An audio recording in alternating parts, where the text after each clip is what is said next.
정확하게 얘기하면 이건 아니죠.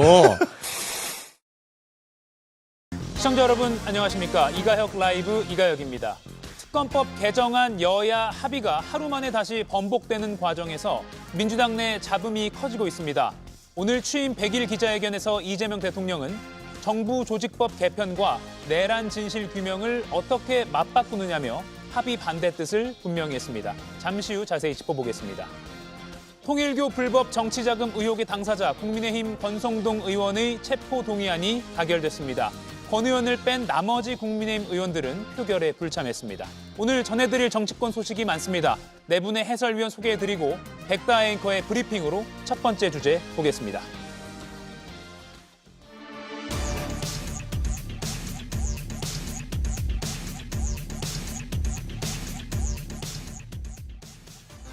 예정된 시간을 훌쩍 넘겨 이어진 취임 100일 기자회견. 이재명 대통령은 총 몇 개의 질문을 받았을까요? 이제 그만해야 되겠죠? 그래서 조금 20개, 20개 넘겼어요? 네, 20개 됐습니다. 네. 딱 20개예요? 까놓고 얘기합시다라며 민감한 질문도 피하지 않고 대답한 이 대통령. 기자들을 향해서는 고가워하지 말아달라고도 했습니다. 저번에 제가 이 기자회견을 했는데 그 대통령이 말을 많이 해가지고 질문을 못했다고. 그래서 제가 아까 잠깐 말씀드렸습니다만 저도 사실 여러분들의 취조에 응하기 위해서 경찰서에 끌려온 게 아니고 저도 저의 입장을 말씀드릴 기회로 삼는 거잖아요. 질문에 기대서 제가 드리고 싶은 말씀도 좀 드렸으니까 말이 너무 길어진 거에 대해서 너무 고가워하지 않으시기 바랍니다. 그리고 언론은 여러분께 언제나 감사드립니다. 취임 100일 기자회견. 이재명 대통령은 약 150분간 22가지 질문을 받았고 예고대로 약속 대련 없이 허심탄회하게 입장을 밝혔습니다. 네, 오늘로 정확히 이재명 대통령 취임 딱 100일을 맞았습니다. 그리고 취임 후 두 번째 공식 기자회견을 가졌습니다. 150분 동안 22개 질문에 답변했는데요. 모두 발언 주요 내용을 먼저 듣고 이야기 더 나눠보겠습니다. 대통령으로 취임해서 국정에 임한 지 이제 100일이 됐습니다. 지난 100일을 짧게 규정하자면 회복과 정상화를 위한 시간이라고 말할 수 있을 것 같습니다. 오늘부터 임기 마지막 날까지 국민이 주인인 나라, 함께 행복한 대한민국을 만드는 길에 매진하겠습니다. 우리 경제가 다시 성장하고 대한민국이 힘차게 도약할 수 있도록 총력을 기울이겠습니다. 예, 이 대통령이 지난 100일을 회복과 정상화를 위한 시간이었다 이렇게 스스로 평가했습니다. 김유정 정강지 의원께 한마디씩 좀 들어보죠. 어떻게 보셨습니까? 네, 전적으로 동의합니다. 그러니까 회복과 정상화라는 것은 12.3 불법개혁, 그다음에 국회에서 탄핵소추, 헌재에서 파면, 조기 대선, 그리고 나서 지금 100일인데 어떻게 보면은 지난 9개월 동안 쉴 새 없이 달려왔던 이재명 대통령의 리더십을 보여줄 수 있는 그런 기간이었다고 생각합니다. 그래서 단순히 100일이 아니라 어찌 보면 9개월간이라고 볼 수도 있는데요. 그동안 국제사회에서 우리나라 국격은 한없이 떨어졌는데 민주주의를 바로 세우면서 정상화하는 그런 모습 보였고요. 특히 우리 국민들은 그 숱한 불멸의 날들, 고통과 또 분노 속에서 잠 못 이루던 그런 밤들, 그 상처로부터 회복되는 기간이었고, 그리고 자존감을 다시 높일 수 있는 그런 시간이 아니었나 생각합니다. 예. 그런 점에서 저는 대통령이 늘 얘기했던, 저도 늘 말씀드리지만 내란을 종식하고 국민을 통합하고 민생을 회복하는 그 길로 지금 나아가고 있다고 생각하고요. 그런 점에서 회복과 정상화 그리고 향후에는 도약과 성장으로 가는 그 길목에 지금 우리가 서 있다라는 그 말씀에 전적으로 공감합니다. 예, 정광지 의원님. 100일로 무언가를 평가하기엔 너무 이른 시간이죠. 스케치를 했다고 볼 수 있는데 앞으로 남은 4년 9개월간의 국정을 어떻게 할 것이다라는 밑그림을 보여줬다고 생각합니다. 그 밑그림에는 협치는 없고 일방적 독주만 있다 이렇게 평가할 수밖에 없겠습니다. 대통령이 말로는 협치, 대화, 야당의 존재를 인정하고 싸우는 정치, 누군가를 죽이는 정치를 하지 않겠다고 했지만 지난 3개월간에 나온 결과만 놓고 본다면 말과 행동이 굉장히 많이 달랐다. 그래서 앞으로 남은 4년 9개월도 국정 운영 과정에서 야당이 굉장히 배제될 수밖에 없는 정치를 한 것 아닌가라는 걱정이 앞서는 3개월이었습니다. 예. 이 기자회견 끝나고 국민의힘 장동혁 대표는 삼통 분립 시대를 열었다 이렇게 지적을 했습니다. 용산의 이재명 대통령, 그리고 여의도의 정청래, 충정로의 김어준 이렇게 언급하면서 삼통 분립 시대라고 말했는데 이따가 짚어보겠지만 여야 어제 저녁에 원내대표 간의 특검법 합의, 그다음에 오늘 아침에 파기 이런 과정과도 무관치 않아 보이고요. 김용남 의원님. 예, 근데 그 장동혁 대표는 아마 지금의 상황이 익숙치 않겠죠. 왜냐하면 현직 대통령이 여당 대표를 거의 지명하듯이 만들어내고 그렇게 뽑힌 여당 대표는 대통령 내지는 대통령실의 의중에 조금이라도 벗어나는 어떠한 결정이나 행동을 해서는 안 되는 것이고 마음에 안 들면 뭐 여당 대표뿐만 아니라 누구를 상대해서라도 호통을 치고 뭐 화를 있는 대로 내던 대통령에게 익숙한 사람들에게는 지금의 상황이 익숙치 않을 겁니다. 그러니까 예. 대통령과 약간 결이 다른 듯한 얘기를 하는 여당 대표, 이게 어떻게 있을 수 있느냐 뭐 이런 취지인 것 같은데, 특히 어떤 당원이나 대중의 그 민심을 전달하는 통로로서 새로운 뭐 언론 내지는 뭐 새로운 전달 통로로서의 유튜브 이런 거에 익숙하지 않은 사람들은 참 생소한 광경이라고 지난 100일을 평가할 것 같은데요. 예. 과거가 잘못된 겁니다. 여당 대표는 여당 대표로서의 목소리를 낼 수도 있는 거고 가끔은 대통령과 다른 의중을 드러낼 수도 있는 거죠. 그러면서 그걸 조율하면서 같이 해결책을 나가는 게 민주주의지, 뭐 윤석열 당시 대통령처럼 누구 당대표 만들으라고 찍으면 대통령실 참모들이 벌떼같이 달려들어갖고 예. 다른 후보는 주저앉히고 대통령이 찍은 후보를 만들어내는 게 그게 비정상이었던 거고, 지난 100일은 그 비정상의 정상화 과정이었다 이렇게 생각이 됩니다. 예, 홍석준 의원님. 네. 삼통 분립 시대라고 말했어요. 네, 국민의힘에서. 재밌는 표현인데요. 예. 지금 이재명 대통령이 49% 국민들의 지지로 이제 100일이 되었는데 사실 뭐 지금도 이재명 대통령을 좋아하지 않는 국민들도 많이 있습니다. 사법 리스크로 시작된 사상 초유의 대통령이 또 입법 폭주라든지 또 예산을 너무 지나치게 좀 방만을 사용하게 됨으로써 미래가 걱정스럽고 특히 또 한미 간의 관계 뭐 이런 등등등 불안한 그런 요소에 대해서 뭐 좋아하지 않는 국민들도 많지만 그럼에도 불구하고 취임 100일 기자회견이라는 굉장히 중요한 의미가 있지 않습니까? 예.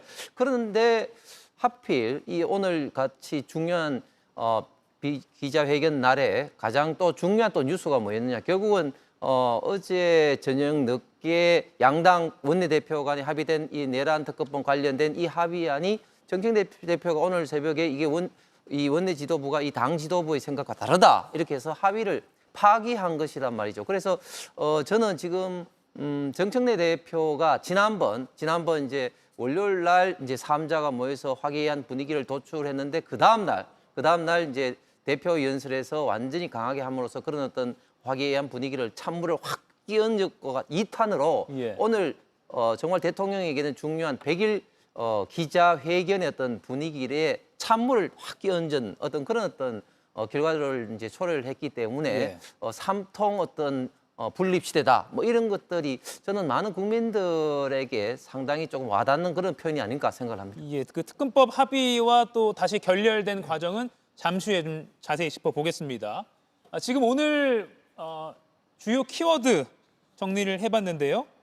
회복, 성장, 경제 이런 용어가 상당히 많이 나와서 이 대통령이 국민에게 강조하고 싶은 그 메시지가 뭔지를 알 수가 있습니다. 자, 그리고 오늘 기자회견에서는 미국 조지아주 한국인 구금 사태, 검찰 개혁 등등 산적한 현안들에 대한 입장도 들을 수 있었습니다. 그래서 100일 기자회견이 중요하다, 양당 패널들이 말씀하시는 것 같습니다. 특히 주가 조작 범죄를 저지르면 아주 엄격히 처벌하겠다 재차 강조할 때는 이 대통령이 방송 중계 카메라를 직접 응시하면서 이렇게 이야기하기도 했습니다. 장면 보시죠. 앞으로는 이익이 안 나더라도 주가 조작에 투입된 원금을 다 몰수한다. 이 방송 보시는 주가 조작 사범 여러분, 앞으로는 조심해서 하지 마세요. 예, 참 이 회견이나 미디어를 잘 자유롭게 활용한다는 느낌도 듭니다. 자, 그리고 많은 주식 투자자들이 관심을 가졌던 사안, 주식 양도소득세 부과 기준 50억 원에서 10억 원으로 그 강화하는 걸 다시 50억 원으로 유지할 것인가? 이게 이미 뭐 주식시장에는 선반영되기도 했는데 김용남 위원님, 네. 결국 10억 원 고집할 필요 없다라고 말을 했습니다. 그렇습니다. 그러니까 기존의 50억 기준을 10억으로 낮춰서 강화하는 게 정부 안으로 이제 알려졌습니다만 오늘 이재명 대통령의 기자회견에서 보다 유연한 그런 자세를 직접 밝혔기 때문에 아마도 10억 원으로 강화되지 않고 50억으로 유지될 가능성이 매우 높아졌고 예. 이미 주식시장은 한 3일 전부터 그걸 반영했어요. 그래서 연일 코스피가 전고점을 계속 깨고 오늘도 역사상 가장 높은 코스피 지수에서 주식시장이 끝났는데요.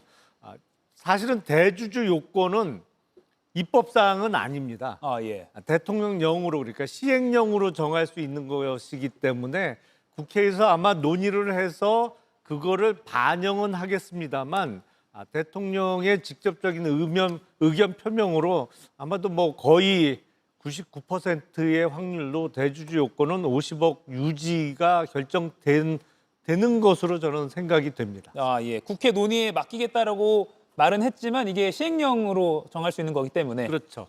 그렇군요. 홍석준 의원님. 네.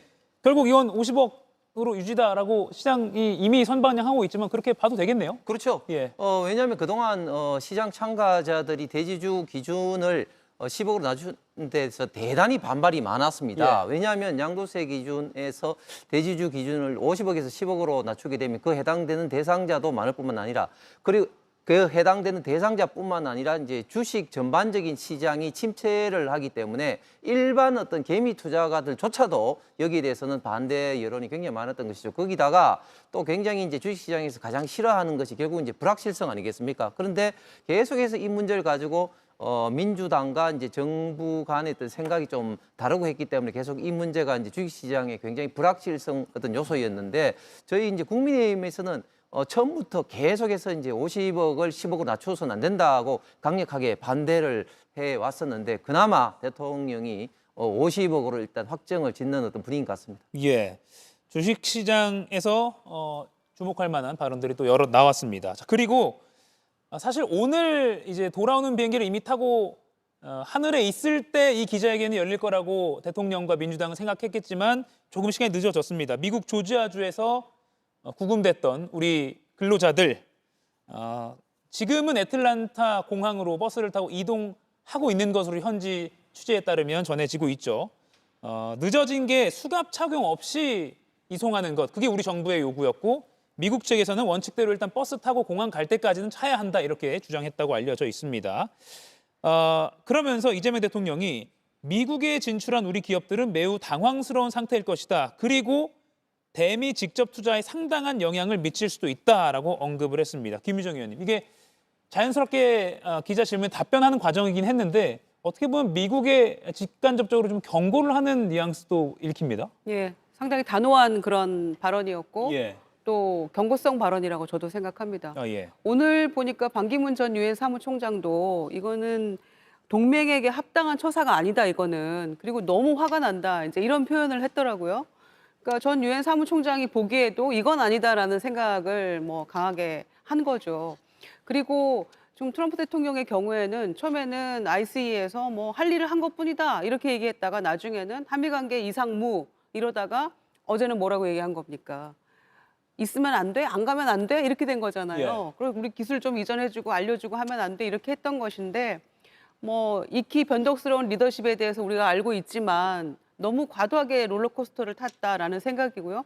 그런 점에서 이 최고의 동맹이라고 하는 우리에게 귀뜸이라도 해주지 지금 이런 얘기들을 하고 계시는 거 아니에요, 국민들이. 이건 좀 너무한 거 아니냐. 그리고 한 해 예산에 준하는 그런 투자를 해달라 해서 그렇게 결정을 했는데 결과적으로는 그들의 이민 정책 때문에 서로 스스로 모순에 빠져서 우리에게 이렇게 피해가 오는 이런 상황, 마치 범죄인 취급받는 이런 거에 대해서 국민도 국회도 또 대통령도 다 화가 나 있는 그런 상태 아닙니까? 예. 그래서 일단은 다들 무사히 건강하게 귀국하기를 바라겠습니다마는 이후에 어떤 뭐 재입국 이런 거에 전혀 문제 없도록 다 확답을 받았다랄지 미국에서도 후속적인 조치에 적극적으로 별일 없이 하도록 하겠다라는 얘기가 나오고는 있습니다마는 정말 그렇게 되는 것인지에 대한 것들을 좀 더 확실하게 문건이라도 받아야 될 것 같고요. 예. 그리고 차제에 그동안 못 해왔던 다른 FTA 체결한 국가들과의 형평성 따져가지고 전문직 취업 비자 반드시 이번에 받아내는 일정 쿼터를 받아내는 그런 것들에 대해서도 후속적인 작업들이 반드시 이루어져야 된다라고 생각합니다. 예, 지금 보시는 장면은 약 한 2~3시간 전에 현지에서 촬영된 겁니다.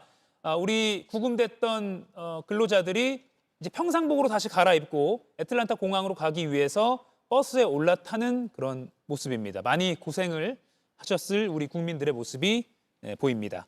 김영남 위원께 이거 하나만 추가로 여쭐게요.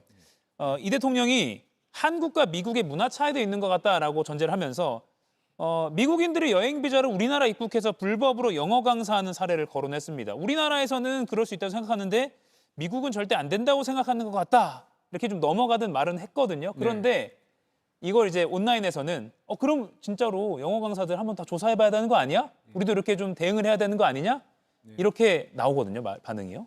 사실은 이제 문화적 차이라는 다소 완화된 표현을 사용했습니다만 예. 이재명 대통령 본인께서도 이번 조지아주에서 이루어졌던 한국 직원들의 체포는 좀 화가 많이 나신 것 같아요. 사실은 비교를 하자면요. 여행 비자로 한국에 입국해서 여기 영어학원에서 취업하는 건 명백한 불법 취업입니다. 근데 이번에 우리 체포된 한국 직원들은 이제 이스타나 단기 상용, 그러니까 B1 비자를 받아서 미국에 가서 미국 회사에서 월급을 받은 게 아니거든요.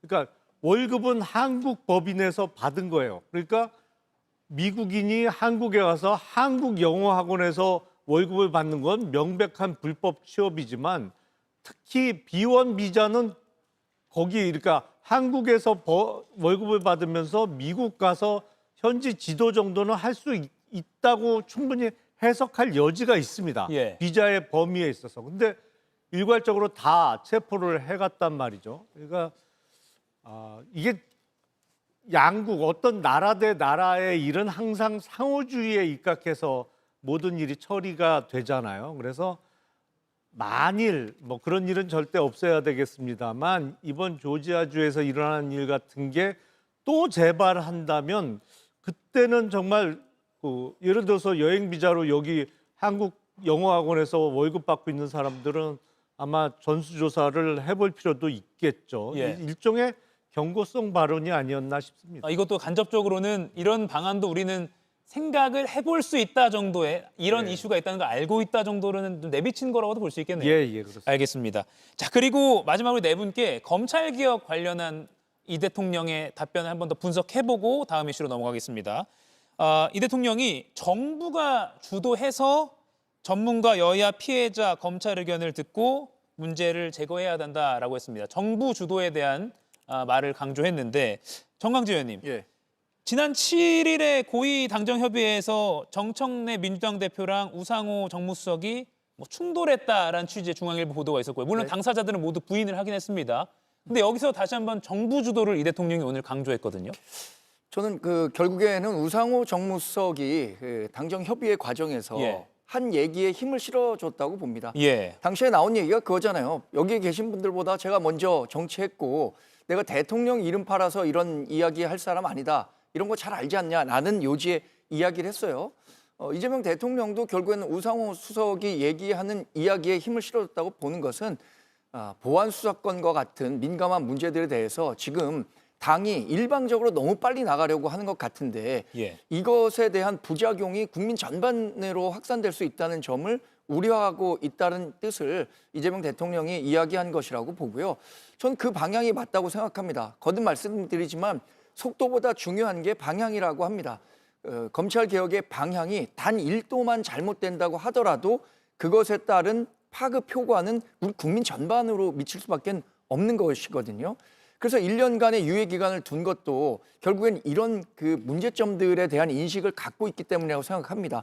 근데 그때 가서 그러면 부작용 생기면 다시 고치면 된다 이 생각보다는 애초부터 올바른 방향으로 부작용 없는 검찰 개혁이 이루어져야 민주당도 이런 성과를 이뤄놨다는 평가를 받을 수 있을 겁니다. 예, 김유정 의원님. 네. 그 보도에 나왔던 우상호 정무수석의 입장이 그럼 진짜 대통령의 의중이다 이렇게 해석해도 됩니까?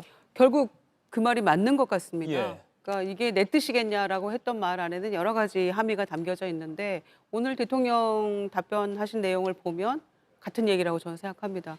그래서 수사기소 분리하고 9월 25일 본회의 통해서 정부조직법 개정안 통과시킨다라는 대원칙은 당정대가 합의를 본 것이고요. 그러나 나머지 아주 세부적인 것들은 오늘 아주 그 친절한 설명을 곁들여서 얘기를 하셨잖아요. 그러니까 감정을 배제하고 나도 검찰에 한마디로 많이 당했지만 주관적인 판단이나 경험은 다 배제하고 매우 중립적으로 그리고 미래지향적으로 생각해서 찬찬히 만들어야 된다. 1년이 긴 것 같지만 또 길지도 않다. 이런 얘기까지 했어요. 그러면서 경찰은 완전히 믿을 수 있는 것인가. 그러니까 권력이 집중됐을 경우에는 부작용이 날 수 있다는 점에 대해서도 예.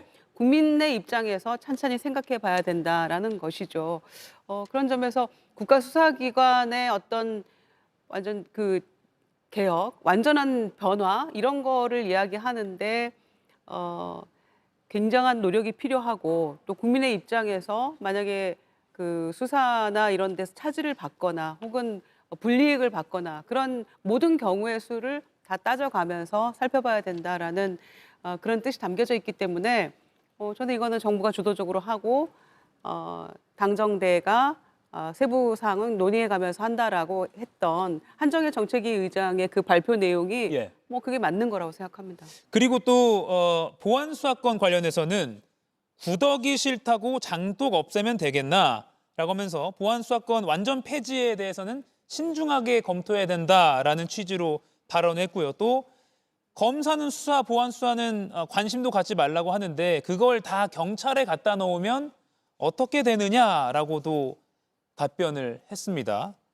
먼저 홍석준 의원께 네. 이건 여쭐게요. 보안 수사권 완전 폐지에 관해서도 신중한 입장을 보였습니다. 공개적으로요. 예, 그렇죠. 그리고 그 지금 이재명 대통령이 말하는 게 지극히 당연하죠. 왜냐하면 경찰에게 모든 것을 갖다 주면 그러면 경찰은 뭐 신입니까? 경찰이 실수하지 않습니까? 그런 것들을 검찰에서 검사가 일단 보완해서 국민의 어떤 권익이라든지 또 어떤 그 범죄의 어떤 완전한 어떤 수사를 하는 게 지극히 견제와 균형이라는 어떤 정부 조직의 원리도 그렇고 또 어떤 그 범죄에 관련된 확실한 어떤 그런 국민 권익 보호와 어떤 진실을 파악하는데 당연함에도 불구하고 지금 예. 너무 민주당에는 뭐에 뭐 쫓기듯이 속도만 강조를 하다 보니까 자꾸 이제 이런 문제가 생기는데 근데 지금 이재명 대통령이 이런 어떤 이야기를 처음 한 게 아니라 그 전에도 신중을 기해야 되기 때문에 이제 토론을 하자. 내가 주도를 하겠다. 내가 사회를 보겠다. 이렇게까지 이야기를 했지 않습니까? 그런데 그 말 다음 날 정청래 대표가 어떤 이야기를 했느냐.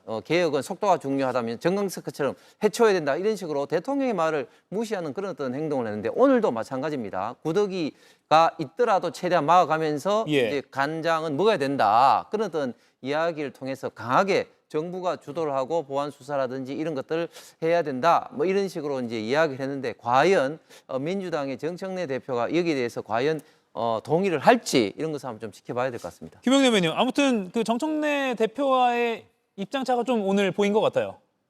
그러니까 뭐 민주주의인 것이죠. 예. 뭐 당 대표와 대통령이 서로 다른 생각을 갖고 있더라도 이걸 조율할 수 있는 게 민주주의인데 대통령의 발언 내용을 보면 명확합니다. 그러니까 지금 검찰청을 공소청으로 바꾸고 새로 신설되는 중수청은 행안부 산하에 두고 이 내용, 이른바 정부조직법 개정안은 그 내용상 당이 주도한 게 맞아요. 당이 하자는 대로 거의 안이 꾸려졌습니다. 다만 그에 따른 후속 작업 그러니까 검찰청법을 뭐 공소청법으로 내용을 바꾼다든지 아니면 그에 따른 형사소송법의 내용을 바꾸는 개정안과 관련해서는 정부 안을 준비하고 정부가 주도하겠다는 뜻을 분명히 했기 때문에 예. 아마 정청래 대표도 오늘 이후부터는 조금 발언이나 태도가 바뀌지 않을까라는 생각이 듭니다. 예, 한번 민주당의 반응도 살펴봐야 될 것 같습니다. 오늘 다른 정치권 이슈가 많습니다. 100일 기자회견 이슈는 여기까지 하고요. 또 이어지는 뉴스룸에서 잘 정리해 드릴 테니까요. 백다 앵커가 두 번째 이슈 준비했습니다. 들어보겠습니다. 대통령이 사과하셨다는 게 김병기 원내대표님을 향한 사과도 포함되는 건지와 국민의힘에 대한 사과도 포함되는지. 그런 건 아니고요. 그러니까 가정들이 매끄럽지 않은 거에 대해서 그 본인의 부득이 소치 때문에 이렇게 된 것이다라고 했고. 정청래 더불어민주당 대표가 사과의 입장을 낸 배경에는 바로 이 장면이 있습니다. 부당히 합의를 했습니다. 합의문 크게 불러드리고요. 더불어민주당은 3대 특검법 개정안에 대한 국민의힘의 추정 요구를 수용한다. 국민의힘은 금융감독위원회 설치와 관련된 법률 재개정에 최대한 협조한다. 어제 저녁 양당 원내대표가 수사기간 연장 조항이 빠진 특검법 개정안에 합의했는데요. 하지만 정청래 민주당 대표가 재협상을 지시하면서 본회의를 앞둔 여의도 하루 종일 시끄러웠습니다. 진통 끝에 조금 전 더 센 특검법이 가결됐고 권성동 의원 체포 동의안도 국회 문턱을 넘었습니다. 예, 민주당 내 이른바 자중질환 상황은 잠시 후 자세히 짚어보고요. 권성동 국민의힘 의원의 체포 동의안 가결 상황 간단히 좀 살펴보겠습니다. 권 의원이 의원들의 투표 전에 신상 발언을 했습니다. 잠깐 들어보고 더 이야기 나눠보죠. 저는 오늘 참담한 심정으로 이 자리에 섰습니다. 취임 100일을 맞이한 대통령이 정적을 희생물로 삼는 것에 몰두하는 현실이 너무나 안타깝습니다. 특검이 저에 대해 제기한 주장은 모두 거짓입니다. 저는 검사를 20년 했고 정치는 16년 했습니다. 문제가 될 수 있는 돈을 받을 만큼 어리석지 않습니다. 전형적인 정치 공작이자 정치 수사입니다. 단 하나 민주당에 부탁한다면 정치보복은 저 하나로 끝내주십시오. 사랑하는 국민의 의원 여러분, 한 분도 빠짐없이 저에 대한 체포동의안에 찬성해 주십시오. 예, 그런데 김유정 의원님, 국민의힘 의원들은 권 의원 빼고는 다 불참했습니다. 네, 본인은 가결표를 던져달라라고 얘기를 했기 때문에 예. 본인만 남아서 국민의힘 의원 중에서는 유일하게 투표를 참여한 것 같고요. 민주당 의원이 166명이거든요. 그러니까 오늘 찬성표가 173표가 나왔는데 권성동 모두가 참석했다는 전제하에 권성동 의원 표를 합하면 167표가 되는 것이고 나머지 또 이제 몇 표가 오겠죠. 그런데 저 신상 발언을 통해서 들은 내용 중에 본인을 정적을 희생물로 삼지 마, 본인이 누구의 정적이라는 얘기인가요? 그러니까 예. 본인을 너무 가치를 높이 평가했던 게 아닌가 싶기도 하고요.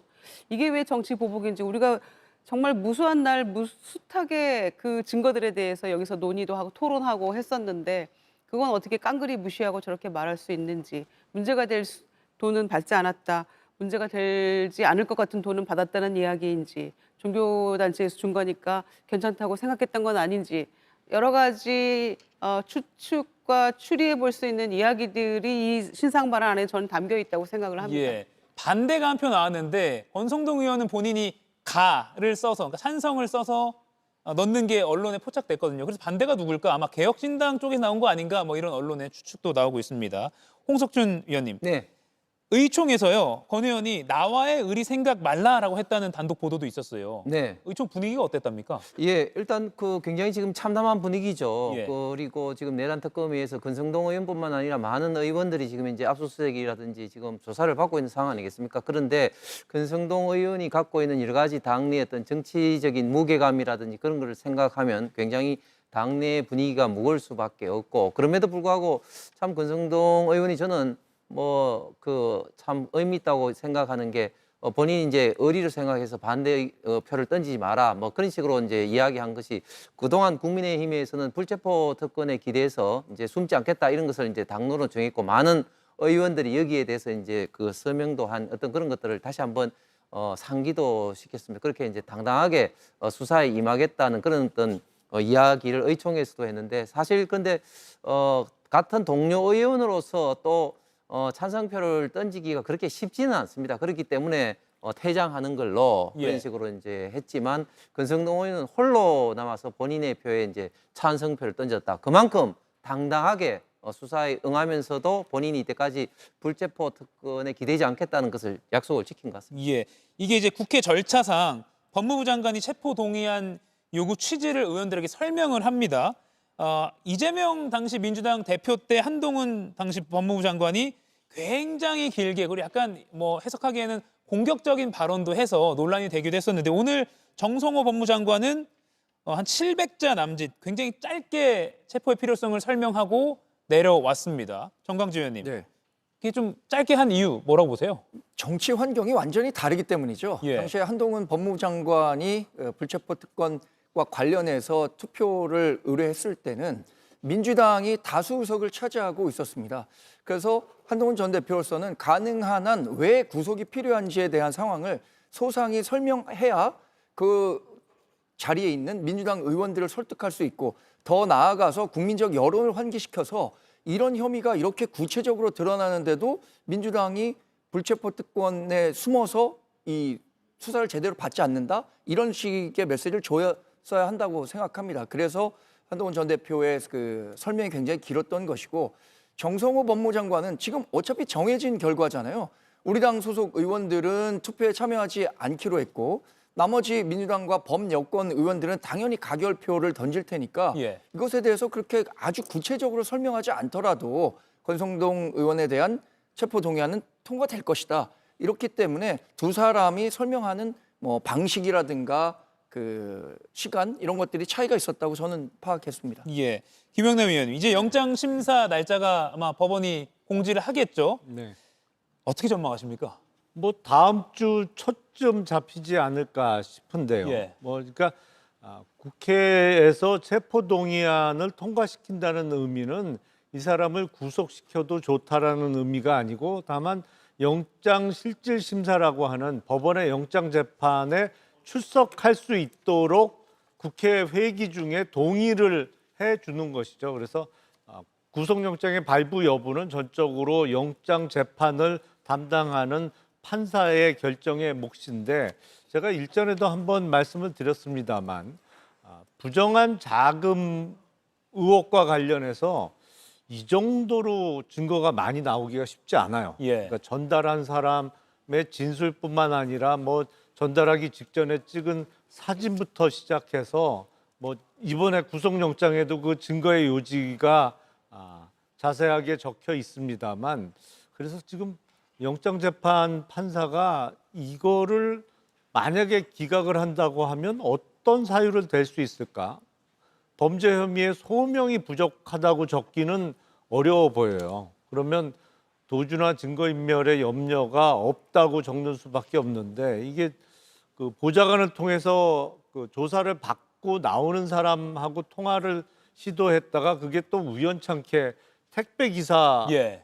통화된 게 또 공개가 됐잖아요. 그래서 권성동 의원은 조금 쉽지 않아 보입니다. 예, 알겠습니다. 자, 그러면 오늘 하루 종일 정치권에서 뜨거웠던 민주당 내 이슈가 있습니다.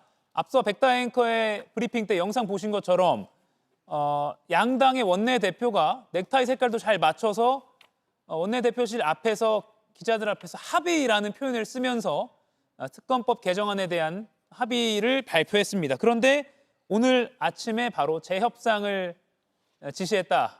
정청래 대표의 그 발언이 나왔고요.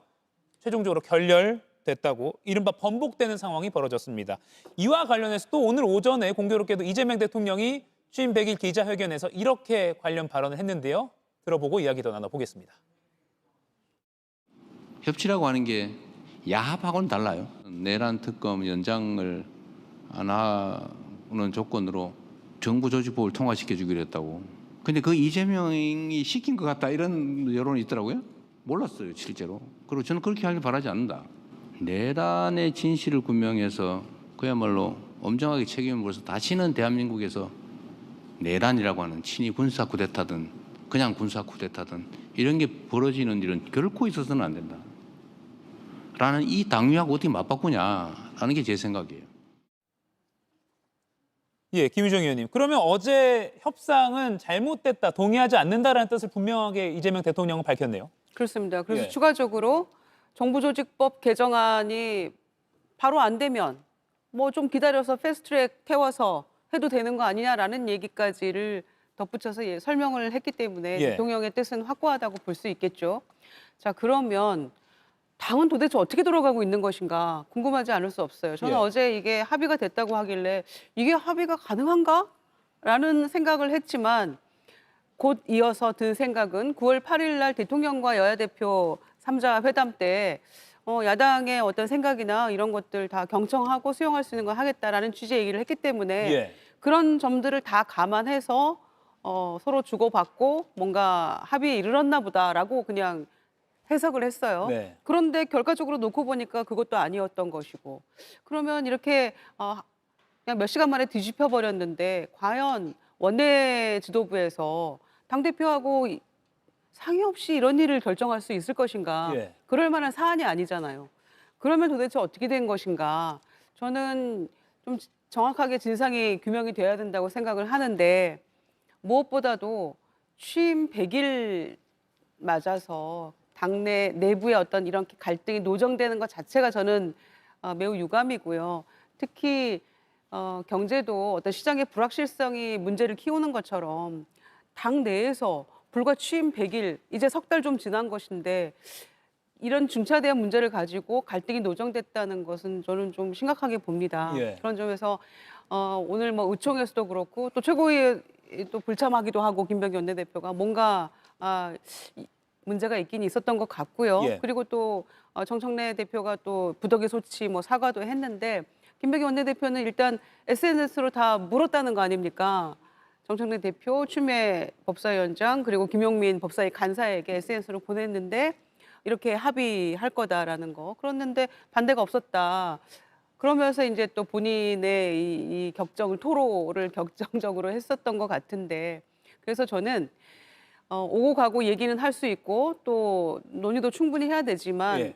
갈등이 이렇게 국민 앞에 노정되는 것 그리고 또 합의돼서 발표까지 했는데 뒤집혀 버리는 것 이런 것들이 국민을 매우 불안하게 하고 국민들로 하여금 불신하게 만들고 그래서 신뢰가 떨어지고 이런 것들이 문제라고 보거든요. 그래서 의총에서 확실하게 결론이 나기 전까지는 합의라는 표현도 안 썼으면 좋겠고 또 당 대표도 만약에 서로 그 상의가 된 거였다면 뭔가 확실한 의견을 좀 제시를 하든지 예. 이렇게 다 사후에 문제가 다시 불거지고 뒤집히고 이런 모습들은 정책의 신뢰성이라는 측면에서 저는 굉장히 정권에게 마이너스가 되는 요소가 될 수 있기 때문에 지금부터라도 좀 어떻게 잘 수습하고 나갔으면 좋겠어요. 김용남 의원님. 네. 이 많은 뭐 네티즌들도 시청자들이 궁금해하는 게 짧게 이겁니다. 그럼 김병기는 왜 합의했느냐? 어떻게 분석하세요? 과거에도 양당의 원내대표가 만나서 합의문까지 작성했다가 예. 각 당의 의원총회에서 추인을 못 받아서 그 합의가 무효화되는 경우가 왕왕 있었습니다. 이게 뭐 이번에 처음 있는 일은 아니고요.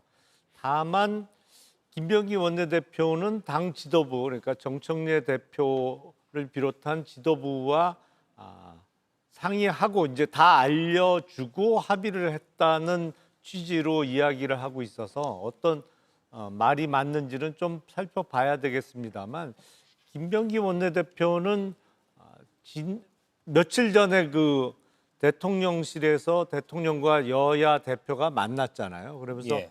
협치를 강조를 했고 더군다나 오늘이 이재명 대통령의 취임 100일 기념 기자회견도 있는 날이기 때문에 어떤 협치의 상징적인 결과물로서 어제 밤에 그런 합의를 했던 것이 아닌가 싶은데, 근데 민주당 내 당내 반발이 워낙 거셌습니다. 그래서 뭐 오늘 그 합의는 무효화가 됐고, 뭐 합의가 아닌 1차적인 협의였다라는 얘기도 했습니다. 근데 예. 김병기 원내대표는 뭐 그런 취지로 하지 않았을까? 그러니까 협치의 어떤 1차적인 결과물을 이재명 대통령의 취임 100일 직전에 좀 내놔야 되지 않을까라는 생각이 있었을 거로 저는 추정합니다. 그러니까 선의였다라는 예. 것에는 그게 동의를 하시는 거군요. 그런데 지금 화면에 저희가 보여드린 것처럼 어제 저녁에 합의가 발표되고 민주당 의원들도 일부 의원들이 이렇게 SNS에 비판적인 의견을 쏟아냈습니다. 반대편 상대당 분석도 좀 들어볼게요. 정강지 의원님. 예. 정청래 대표에게 오늘 아침에 기자들이 상의 없이 원내대표가 결정 내렸는 거냐라고 예. 질문하니까 정 대표가 저도 당황했다 이렇게 답변했습니다. 그 원내대표 합의안이 그 의총에서 추인을 못 받거나 혹은 또 대통령실로부터 인정을 못 받아서 파기된 대표적인 사례가 있었습니다. 2022년에 당시 권성동 원내대표가 검찰 수사권 기소 관련해서 원내대표끼리 합의를 했는데 사흘 만에 다시 뒤집은 경우가 있어요. 그때 왜 그랬느냐? 대통령실에서 반대했기 때문에 결국에는 합의안이 뒤집어졌거든요. 예. 지금 사안 놓고 보면 저는 원내대표와 정청래 대표 간에 사실 교감은 있었다고 봅니다. 그래서 원내대표 합의가 이루어졌는데 어젯밤에 그럼 무슨 일이 있었는가, 이 합의안을 뒤집을 만한 무슨 일이 있었는가, 여기에 집중해 봐야 한다고 생각합니다. 저는 강경 지지자들의 목소리가 분명히 작용했고 그 소리를 정청래 대표가 외면할 수 없었기 때문에 그 원내대표를 희생양 삼아서 지금 파기하려고 하는 거 아닌가라는 생각을 할 수밖에 없고, 아까 삼통분립이라는 얘기했잖아요. 이재명 대통령과 정청래 대표 또 김어준 딴지일보 회장이라고 해야 되나요? 이 세 사람이 민주당 권력을 분점하고 있다라는 얘기까지 나온다고 하는데, 혹시 그 강경 지지자들을 대표하는 김어준 씨가 정청래 민주당 대표에게 전화해서 이거 안 된다라고 얘기했던 건 아닌가라는 생각이 들 정도로 저는 정청래 민주당 대표의 이번 지시는 굉장히 무리였다고 봅니다. 예, 그 어째 추정이신 거예요? 제가 추정하는 겁니다. 예, 그런 알겠습니다. 정치적 해석도 가능할 정도로 이거 사실 찾아보기가 어려운 거거든요. 당시 권성동 원내대표가 원내대표 합의안 파기했었던 것은, 그러니까 바꿨었던 것은 대통령실이라는 그때 당시에는 뭐 절대 권력자의 이 의중이 있었던 것이고, 그러니까 이런 의심까지 나올 수 있다는 얘기죠. 네, 홍석준 위원께 마지막으로 요거 들을게요. 이번 이른바 사태라고 제가 이름 붙이겠습니다. 리더십의 타격, 정청래 대표와 김병기 원내대표 누가 더 타격을 받았을까요?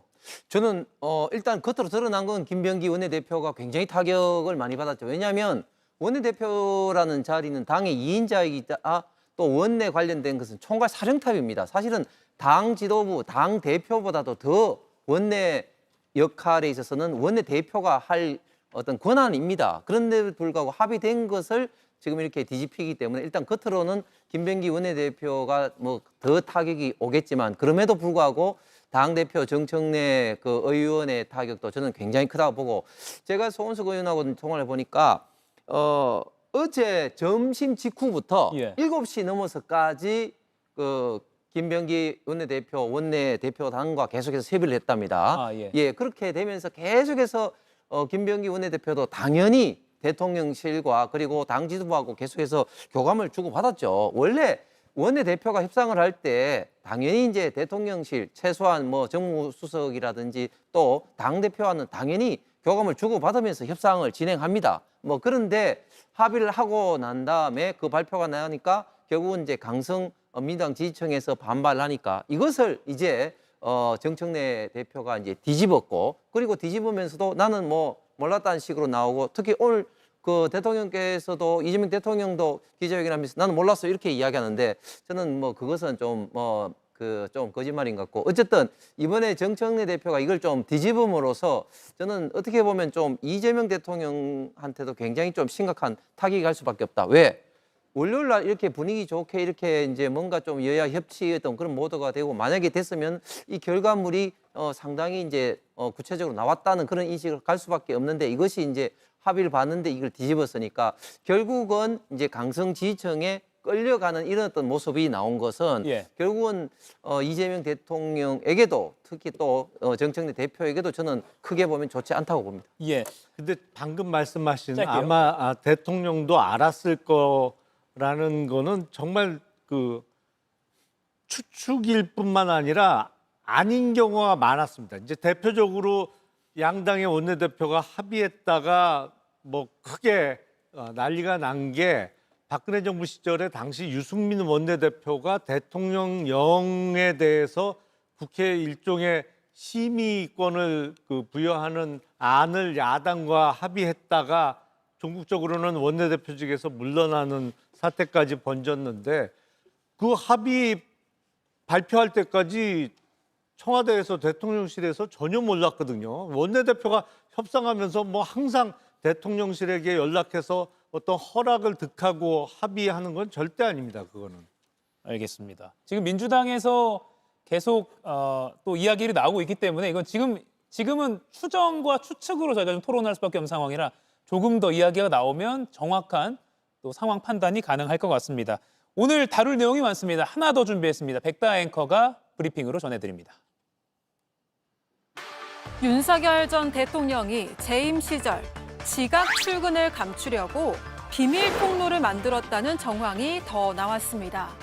대통령실 본관 정문과는 다른 방향으로 차가 진입해서 지하층과 연결되도록 공사가 이루어졌다는 언론 보도가 나온 건데요.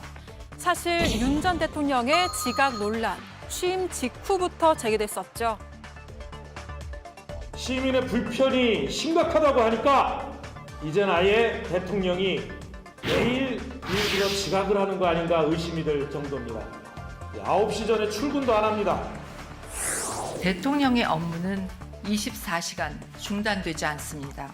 출퇴근 개념 자체가 없습니다. 당시 대통령실이 반박에 나섰지만 가짜 출근 의혹까지 나왔었는데요. 지금 언론 보도를 보더라도요. 9시에 가짜 경호 차량이 출발하고 어쩔 땐 11시, 어쩔 땐 오후 1시에 또 다른 경호 차량이 출발하는데 이게 상식에 부합합니까? 저희들은 위장 경호가 경호 기법이 하나인 가짜 출근을 도와주는 게 경호 기법이에요? 윤 전 대통령의 출근의 비밀, 이 부분도 진상규명이 필요하다는 목소리가 커지고 있습니다. 윤 전 대통령 재임 당시 지각하는 대통령의 모습을 보이지 않기 위해서 윤상 대통령실 건물 출입구에 별도의 비밀 통로를 만들었다라는 정황이 경호처 관계자의 증언으로 언론 보도가 됐습니다. 물론 처음 제기된 의혹은 아닙니다. 김영남 위원님, 마지막 이 질문만 드리고 끝낼게요. 비밀 통로 설치를 개인 돈으로 했을 건 아니잖아요. 그렇겠죠. 개인 돈은 안 썼겠죠. 나라 돈을 썼다면 이거 법적으로 처벌이 가능합니까? 참 희한한 케이스인데 정말로 지각하는 거를 들키지 않기 위해서 나라 돈으로 비밀 통로를 만들었다고 하면 우선적으로 검토할 수 있는 죄가 국고손실죄를 검토해 볼 수 있을 것 같습니다. 아니 누구나 공무원은 출근 시간에 출근을 해야 되잖아요. 예. 근데 당연히 해야 되는 거를 회피하고자 엉뚱한 곳에 나라 돈을 썼으면 그거는 국고를 손실시킨 거니까 국고손실죄를 검토해 볼 수 있죠. 예, 국고손실죄 의율이 가능하다. 알겠습니다. 이 뉴스도 워낙 많은 분들이 관심을 가진 뉴스라서 마지막으로 정리해 드렸습니다. 오늘 네 분과는 여기서 인사를 드려야 될 것 같습니다. 오늘 정말 많은 현안을 또 짧은 시간에 토론했습니다. 고맙습니다.